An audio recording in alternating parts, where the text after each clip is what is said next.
बिस्मिल्लाहिर्रहमानिर्रहीम। कैसे हैं भैया आप लोग? रटना नहीं है, समझना है। सेंट text book board second year physics, new book 2024, chapter number 24 relativity. इसका पार्ट जो है वो 2 हम करने जा रहे हैं। कॉपी पेंसिल ले लीजिए, लेक्चर को नोट करना है और मुस्कुराते रहना है। पिछला पार्ट अगर नहीं देखा तो ऊपर देखें, लिंक शो हो जाएगा। और अगला पार्ट जो है इसी वीडियो में, इसी स्क्रीन पर आपको नज़र आ जाएगा वीडियो के लास्ट में। लेकिन मैं बार बार नए आने वाले बच्चों के लिए बताता हूँ कि प्लेलिस्ट में जाए बगैर आपका मसला हल नहीं होगा। उस तक कैसे पहुँचेंगे? इसी स्क्रीन के नीचे देखें, लोगो नज़र आ रहा है आपको। रटना नहीं, समझना। उस पर क्लिक करें, पेज खुल जाएगा, वहाँ प्लेलिस्ट का ऑप्शन है, उस पर क्लिक करें। प्लेलिस्ट आपके सामने सारी आ जाएंगी। 12 फिज़िक्स की प्लेलिस्ट में चले जाइए, पिछली सारी वीडियोज़ वहाँ मौजूद हैं, चैप्टर वाइज। चैप्टर नंबर 15, 16, 17, 18, 19, 20, 21, 22, 23 और ये 24 ये चैप्टर अब चल रहा है। इसके अलावा उन्हीं प्लेलिस्ट में 12 केमिस्ट्री की भी प्लेलिस्ट है। 12 केमिस्ट्री कंप्लीट बुक, पूरे के पूरे 13 चैप्टर्स ऑलरेडी बना के मैं अपलोड कर चुका हूँ।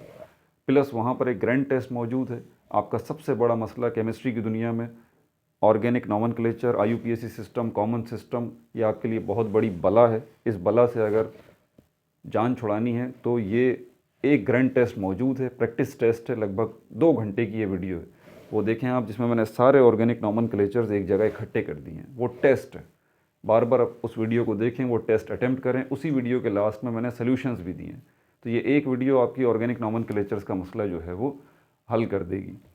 इनऑर्गेनिक नॉमेनक्लेचर की वीडियो अलग है, वो आपको प्लेलिस्ट में मिल जाएगी। इसके अलावा 11th केमिस्ट्री जो है कंप्लीट बुक 12 के 12 चैप्टर बना के ऑलरेडी अपलोड कर चुका हूँ। प्लेलिस्ट देख लें। 11th केमिस्ट्री और Pakistan study class matric chapter number 5 अभी चल रहा है। ठीक है भैया, अब ज़रा चलते हैं इसकी तरफ। पिछले पार्ट के अंदर हमने रिलेटिविटी का कॉन्सेप्ट जो है उसका ओवरव्यू हमने ले लिया, रिलेटिव मोशन को भी समझ लिया, सिर्फ ओवरव्यू लिया था। और जो है रिलेटिव मोशन का ओवरव्यू हो गया, frame of reference, type of frame of reference, inertial frame of reference और जो है non inertial frame of reference, इनको हमने थॉरोली डिस्कस कर लिया था। फिज़िक्स को 2 बुनियादी ग्रुप्स के अंदर हमने डिवाइड कर दिया था। एक पुरानी फिज़िक्स है, क्लासिकल फिज़िक्स है, और एक नई फिज़िक्स है जिसको मॉडर्न फिज़िक्स जो है वो कहा जाता है।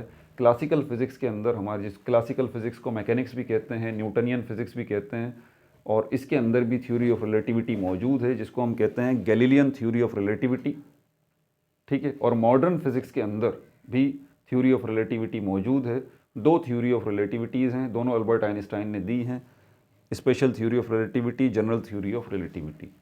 ये पूरा का पूरा चैप्टर है आपका। तो अभी ये गैलीलियन थ्योरी ऑफ रिलेटिविटी, इसी से रिलेटेड हम टॉपिक्स जो है डिस्कस करने जा रहे हैं। और आज का हमारा topic Galilean theory of relativity के अंदर फ्रेम ऑफ रेफरेंस है। फ्रेम ऑफ रेफरेंस ये क्या होता है, इसकी बारीकियों को समझ लेते हैं इस वीडियो के अंदर। ठीक है।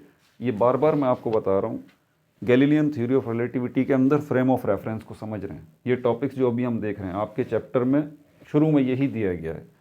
यही topic frame of reference special theory of relativity में भी आएगा, अल्बर्ट आइंस्टाइन ने जो दी थी, और यही topic special theory of relativity में भी आएगा, फ्रेम ऑफ रेफरेंस। तो ये आपको पता होना चाहिए कि आप जब थ्योरी ऑफ रिलेटिविटी की बात कर रहे हैं तो किस दौर की, किस फिज़िक्स की बात कर रहे हैं।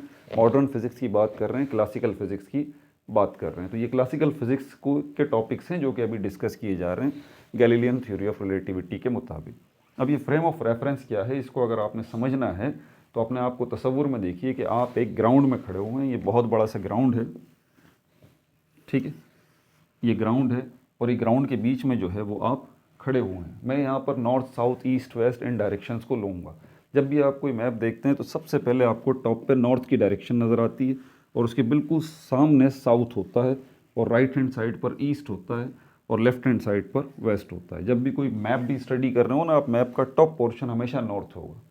नॉर्थ साउथ ये इनका पेयर होता है, ईस्ट वेस्ट ये इनका पेयर होता है। आप इस जगह पर खड़े हुए हैं, आप डिस्टेंस तय करते हैं।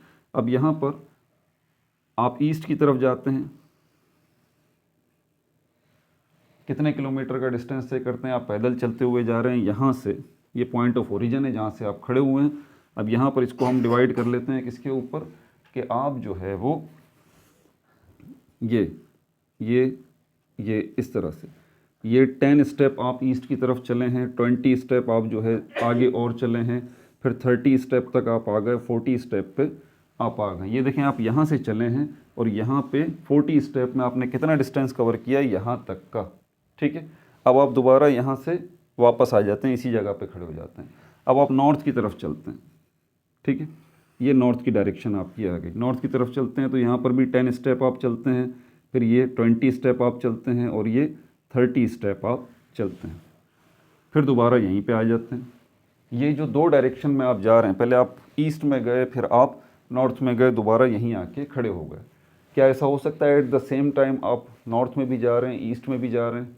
बिल्कुल। यहाँ से अगर आप इस डायरेक्शन में जा रहे हैं तो एट द सेम टाइम आप जो है वो ईस्ट में भी जा रहे हैं और नॉर्थ में भी जा रहे हैं। ये नॉर्थ ईस्ट कहलाता है।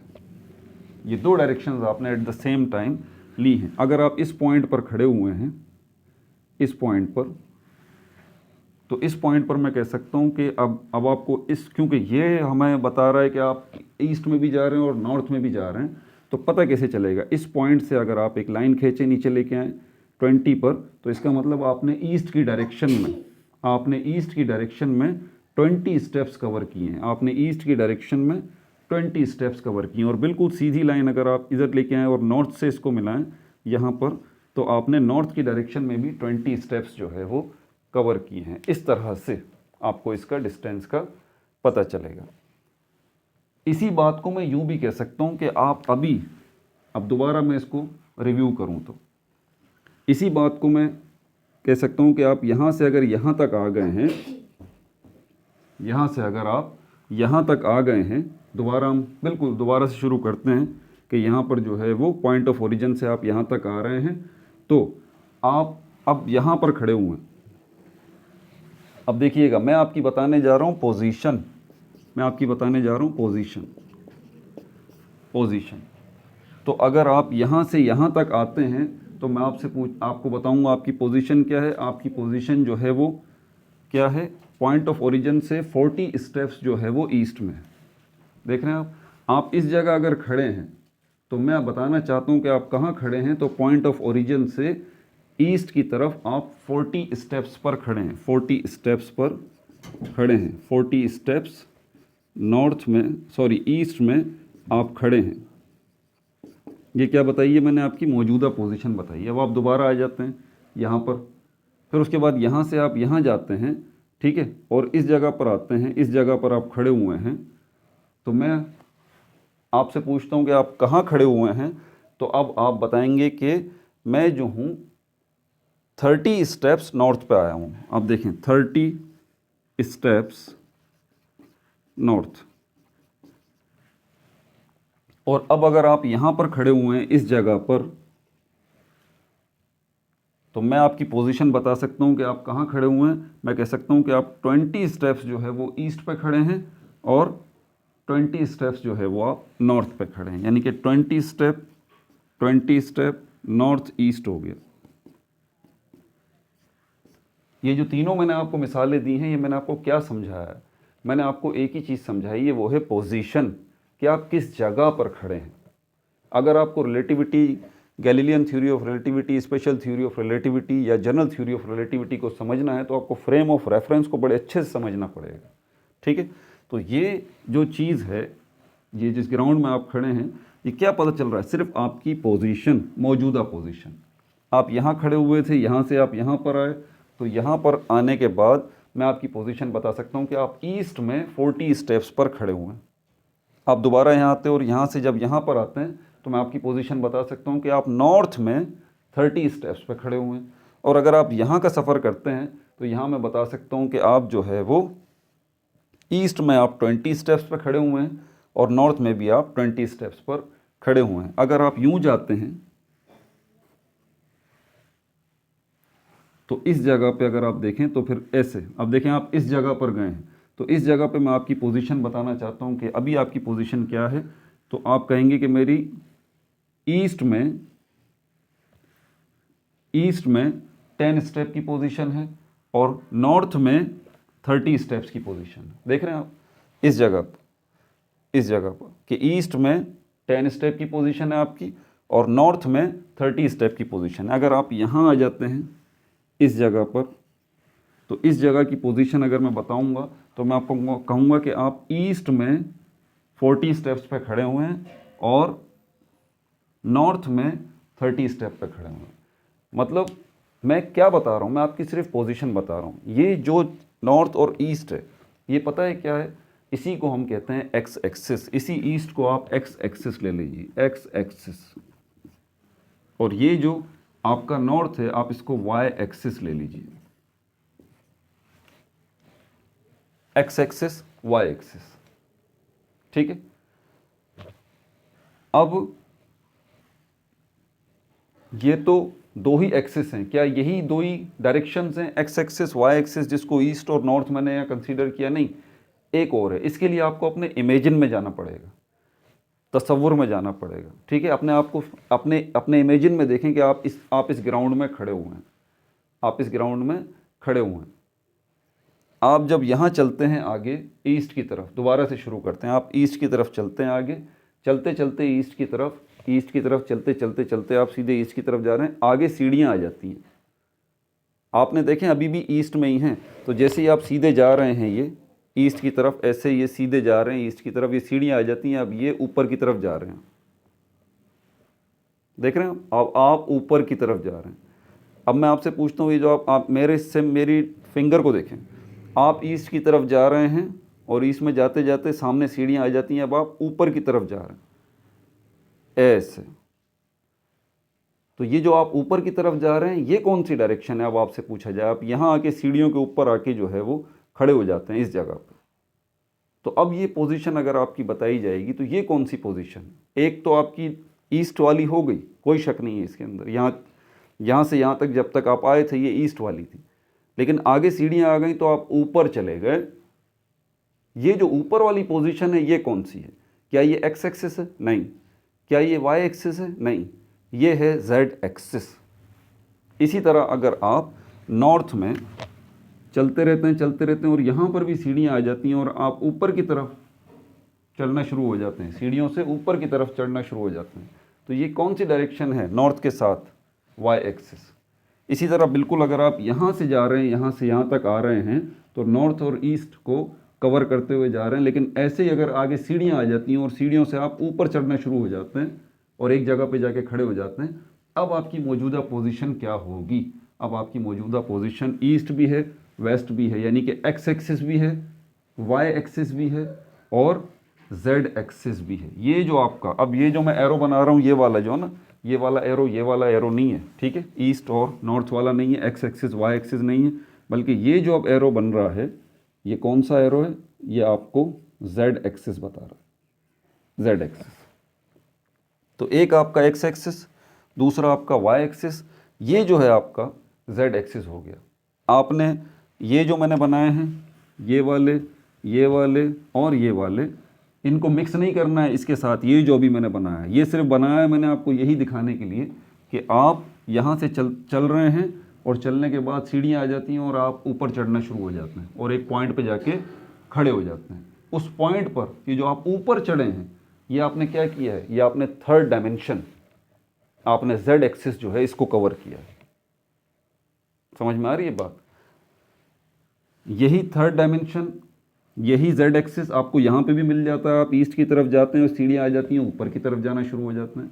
यही जेड एक्सिस आपको यहाँ मिल जाता है, जब आप वाई एक्सिस की तरफ जा रहे हैं, सीढ़ियाँ आ जाती हैं, आप ऊपर आ जाते हैं, ठीक है। और यही जेड एक्सिस यहाँ आपको मिलता है कि आप यूँ जा रहे होते हैं और सीढ़ियाँ आ जाती हैं, आप ऊपर की तरफ जा रहे होते हैं। तो ये X axis, Y axis, Z axis, ये कोऑर्डिनेट्स कहलाते हैं। एक्स वाई जेड ये क्या है? एक्स वाई जेड ये क्या है? कोऑर्डिनेट्स। कोऑर्डिनेट्स इनको कहा जाता है। एक्स वाई जेड ये क्या है?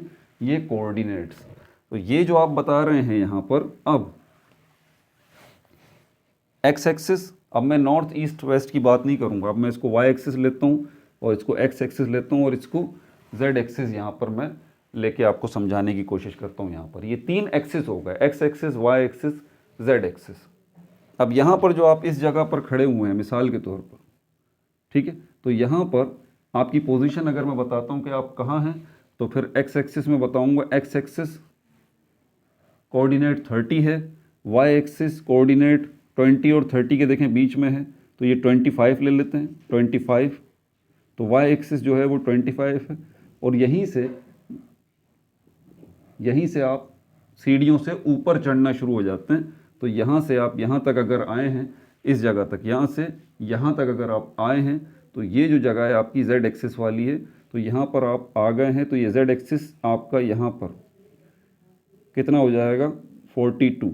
ये z एक्सिस मैं सही तरह से एक्सप्लेन यहाँ कर नहीं पाया हूँ, क्योंकि ये असल में बोर्ड जो ना 2D है, ये बोर्ड का प्रॉब्लम ये है कि ये x एक्सिस और y एक्सिस ही सिर्फ दिखाता है, z एक्सिस जो है वो थोड़ा सा मुश्किल है। z एक्सिस को अगर आपको समझना है तो अपने तसव्वुर में जाइए और दोबारा परफेक्ट एग्जाम्पल बताइए कि आप ग्राउंड में खड़े हैं, आप एक्सिस की तरफ जाते हैं, आप y एक्सिस की तरफ जाते हैं, आगे सीढ़ियाँ आ जाती हैं, आप ऊपर की तरफ सफ़र शुरू कर देते हैं, ये आपका z एक्सिस हो जाता है। ठीक है, ये 3 डायमेंशंस हो गई हैं आपकी, x एक्सिस, y एक्सिस और z एक्सिस। ये कोऑर्डिनेट्स कहलाते हैं, सारे तीनों के तीनों कोऑर्डिनेट्स, और ये तीनों कोऑर्डिनेट्स मिलके एक सिस्टम बनाते हैं। उस सिस्टम को हम कहते हैं कार्टेशियन, ये आपने नाम सुना होगा, Cartesian coordinate system, Cartesian coordinate system कहलाता है। और ये कार्टेशियन कोऑर्डिनेट सिस्टम जो है, जो इन कोऑर्डिनेट्स को यूज़ करता है, x, y, z इन कोऑर्डिनेट्स को यूज़ करता है, Cartesian coordinate system in coordinates को यूज़ करता है। तो बताता क्या है आपको, किसी भी चीज़ की मौजूदा पोजीशन, ये किसी भी चीज़ की मौजूदा पोजीशन। शुरू में याद है आपको x एक्सिस में जब जा रहे थे, आप यहाँ तक पहुँचे थे, तो अगर आपसे पूछा जाता आप कहाँ खड़े हुए थे, आप बोलेंगे x एक्सिस में 40 स्टेप्स पे खड़ा हूँ, ये पोजीशन बताई गई। अगर आप यहाँ थे तो y एक्सिस में 30 स्टेप्स खड़े हैं, अगर आप यहाँ खड़े हैं तो x एक्सिस में 20 और y एक्सिस में 20, और यहीं से जब आप ऊपर की तरफ सीढ़ियाँ चढ़ के चले जाते हैं तो z एक्सिस को भी कवर करते हैं। तो यहाँ पर 3 वैल्यूज़ आपके पास आ जाती हैं फिर x y z की, x y z की। आप कहेंगे x एक्सिस जो है मैं 30 स्टेप चढ़ा हूँ, y एक्सिस जो है मैं 20 स्टेप चढ़ा हूँ, और 42 पे गया था ना, z एक्सिस जो है मैं 42 स्टेप्स पर हूँ। और ये क्या इससे क्या पता चल रही है, इन तीनों कोऑर्डिनेट से x y z से क्या पता चल रहा है, इसको हम कहते हैं पोजीशन। आपकी पोजीशन पता चल रही है। फ्रेम ऑफ रेफरेंस जो है वो बिल्कुल एक कार्टेशियन कोऑर्डिनेट सिस्टम ही है। और फ्रेम ऑफ रेफरेंस की जब हम बात करते हैं ना, तो हम ऑब्जर्वर की पोजीशन की बात करते हैं। आपको याद है पिछली वीडियो में मैंने ये बात तफसील से बताई थी कि 2 लफ्ज़ों में अगर आपसे पूछा जाए कि भाई फ्रेम ऑफ रेफरेंस क्या है, तो आप बताएंगे वो पोजीशन जहाँ पर खड़े होकर कोई ऑब्जर्वर जो है ऑब्जर्व करता है रिलेटिव मोशन को। तो फ्रेम ऑफ रेफरेंस वो पोजीशन है जहाँ से खड़े होकर कोई ऑब्जर्वर जो है वो ऑब्जर्व करता है किसी मोशन को, रिलेटिव मोशन को या रिलेटिव वेलोसिटी को। समझ में आ रही है बात आपको? ठीक है भाई, अब इसकी ज़रा डेफिनेशन देखें। इसकी फ्रेम ऑफ रेफरेंस की जो डेफिनेशन आपकी बुक के अंदर लिखी हुई है उसको देख लें। अब ये डेफिनेशन जो फ्रेम आपकी लिखी हुई है ना बुक के अंदर, ये डेफिनेशन अब आपको समझ में आएगी। क्या कह रहा है आपसे ये,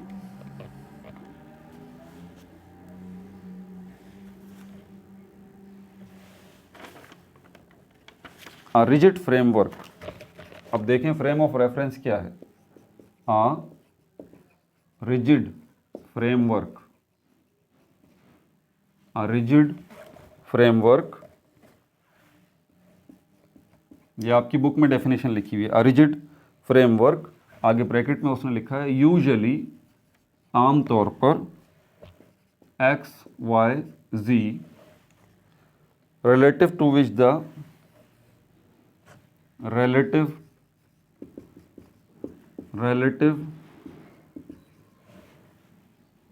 relative to which the position, बस एक मकसद है इसका, बस फ्रेम ऑफ रेफरेंस पोजीशन है ऑब्जर्वर की, जहां खड़े होके वो ऑब्जर्व कर रहा है रिलेटिव मोशन को, वो पोजीशन। और यही पोजीशन बताने के लिए हम कोऑर्डिनेट्स का इस्तेमाल करते हैं एक्स वाई जेड। ठीक है, and motion of an object, and motion of an object can be measured, can be measured. ठीक है भाई, आपकी बुक में इस तरह का डायग्राम दिया हुआ है। मैंने तो यहाँ पर इसको एक्स एक्सिस रखा था, आपकी बुक के अंदर भी एक्स एक्सिस रखा गया है, इसको जेड एक्सिस रखा गया है वर्टिकल लाइन को, और ये जो है स्लैंट लाइन इसको वाई एक्सिस रखा गया है आपकी बुक में। ठीक है, अच्छा यहाँ पर एक ख़ास जो, और ये पॉइंट ऑफ ओरिजिन है, ये एक फ्रेम ऑफ रेफरेंस है एक ऑब्जर्वर का, दूसरा ऑब्जर्वर भी तो हो सकता है। ठीक है, तो यहाँ पर ये उसका z और ये x और ये y, दूसरा ऑब्जर्वर भी तो हो सकता है। ठीक है ना, हम यही तो चीज़ देखते हैं कि भाई दो मुख्तलिफ ऑब्जर्वर हैं, एक की कैलकुलेशन कुछ बता रही है, दूसरे की कैलकुलेशन कुछ बता रही है। यही तो प्रॉब्लम है, यही तो प्रॉब्लम है रिलेटिविटी के अंदर, यही तो इशू है कि एक ऑब्जर्वर जो है वो मेजर करता है वेलोसिटी, उसके पास कुछ आती है, दूसरा ऑब्जर्वर जो है वो वेलोसिटी को मेजर करता है तो वेलोसिटी उसके पास कुछ आती है। यही चीज़ें डिस्टर्ब कर रही थी कि यार ये मामला है क्या आखिर। एक ऑब्जर्वर है वो मोशन को ऑब्जर्व कर रहा है, उसको कुछ मिल रहा है, दूसरा ऑब्जर्वर है वो मोशन को ऑब्जर्व कर रहा है, उसको कुछ मिल रहा है। यही तो है रिलेटिविटी का बुनियादी मकसद, समझना कि ऐसा क्यों हो रहा है। ठीक है भाई, ये पॉइंट ऑफ ओरिजिन इसका। अब इसमें और इसमें इन दोनों ऑब्जर्वर्स के कोऑर्डिनेट्स में फ़र्क रखने के लिए हमारे पास ये डैश जो है ऊपर बन जाएगा। सबके ऊपर देखें, एक्स के ऊपर भी डैश आ गया, वाई के ऊपर भी, जेड के ऊपर भी, इसके ऊपर भी। ठीक है, तीसरा फैक्टर जो है हमारे पास, सिर्फ यही नहीं होता कि हम पोजीशन बताते हैं, नहीं, हम सिर्फ यही नहीं बताते कि ये किस जगह पर है कोई चीज़, बल्कि हम ये भी बताते हैं कि ये चीज़ कब हुई। आप देखें, वेयर का मतलब क्या है, वेयर, वेयर का मतलब है कहाँ, यही मतलब है ना। वैन का क्या मतलब है, वैन का मतलब है कब। तो अगर आप कहाँ की बात करते हैं ना, तो आप डिस्टेंस की बात करते हैं, आप डिस्टेंस की बात करते हैं। एक्स एक्सिस में कितना डिस्टेंस कवर किया है, वाई एक्सिस में कितना डिस्टेंस कवर किया है, जेड एक्सिस में कितना डिस्टेंस कवर किया है, कितने टाइम में किया है, कितने टाइम में किया है। वैन, ये टाइम की बात करता है, कितने टाइम में किया है, इसीलिए टाइम जो है वो यहाँ पर इसके अंदर भी आ जाएगा। ये टी को रिप्रेजेंट कर रहा है यहाँ पर, और यहाँ पर भी टाइम का फैक्टर आ जाएगा कि टाइम इसमें बड़ी अहमियत रखता है। आगे चल के special theory of relativity discuss करेंगे ना, तो फिर इसके अंदर ये भी आ जाएगा हमारे पास।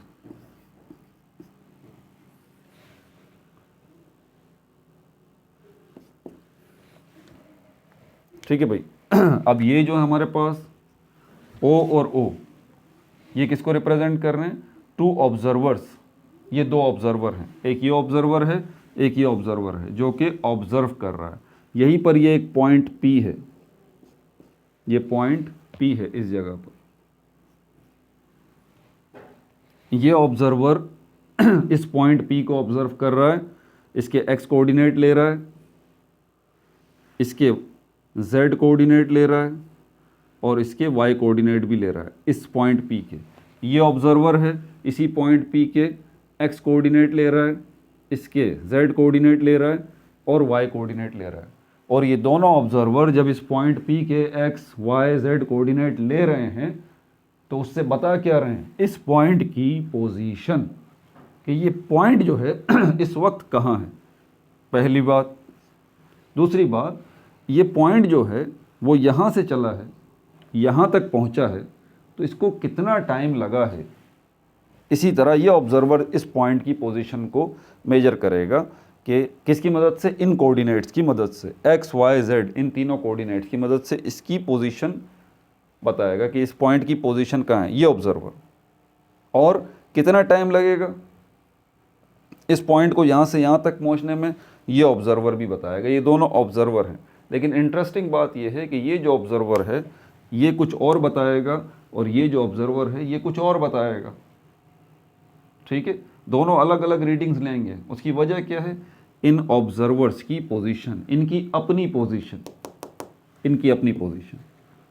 ये अगर अपनी जगह पर खड़ा होकर ऑब्जर्व कर रहा है तो इसके पास डिफरेंट रीडिंग आएगी, और ये ऑब्जर्वर अगर हालत हरकत में है, ये ऑब्जर्वर अगर हालत हरकत में एक जगह से दूसरी जगह बैठा हुआ है, या फिर ट्रेन में जा रहा है, कहीं जा रहा है, तो ये डिफरेंट रीडिंग लेगा इसकी, ठीक है। तो ये बेसिक चीज़ें थी फ्रेम ऑफ रेफरेंस की। आसान लफ्ज़ों में फ्रेम ऑफ रेफरेंस, आपसे कोई पूछता है कि भाई फ्रेम ऑफ रेफरेंस क्या है, तो आप टू द पॉइंट उसको बगैर किसी टेंशन के बता दें। वो जगह जहाँ खड़े होके, वो पोजीशन जहाँ से एक ऑब्जर्वर जो है वो ऑब्जर्व करता है रिलेटिव मोशन को। वो बोलता है ठीक है समझ में आ गई बात, इसको थोड़ा टेक्निकल ज़बान में समझाएं तो आप बताएं फिर उसको। फ्रेम ऑफ रेफरेंस क्या है? अ रिजिड फ्रेमवर्क। फ्रेमवर्क से मतलब क्या? मतलब ऐसी शक्ल जिसके अंदर एक्स वाई जेड ये कोऑर्डिनेट्स मौजूद हैं। A rigid framework relative to which the position and motion of an object can be measure. तो ऐसा रिजिड फ्रेमवर्क है ये जिसके अंदर हम रह के पोजीशन बता सकते हैं और मोशन बता सकते हैं एक ऑब्जेक्ट का, उसको मेजर कर सकते हैं आसानी के साथ। जैसे कि यहाँ पर हमने इसकी पोजीशन को भी मेजर किया और दूसरी चीज़ों को भी, ठीक है भाई। तो ये भी हमारे पास हो गया। अब अगला टॉपिक जो है हमारा वो भी गैलीलियन थ्योरी ऑफ रिलेटिविटी के अंदर ही डिस्कस होगा, ठीक है। तो फ्रेम ऑफ रेफरेंस को फिर बता रहा हूँ, मत भूलिएगा, यही है जब भी कोई फ्रेम ऑफ रेफरेंस पूछे कि बोलें वो जगह जहाँ से पर खड़े होकर ऑब्जर्वर जो है ऑब्जर्व कर रहा है मोशन को या पोजीशन को किसी दूसरे ऑब्जेक्ट की, ठीक है भाई। अगला टॉपिक हमारा रिलेटिव मोशन का है और इसी गैलीलियन थ्योरी ऑफ रिलेटिविटी में उसको हम डिस्कस करेंगे, ठीक है भाई। अपना बहुत ज़्यादा ख्याल रखिएगा। No like no subscribe only share.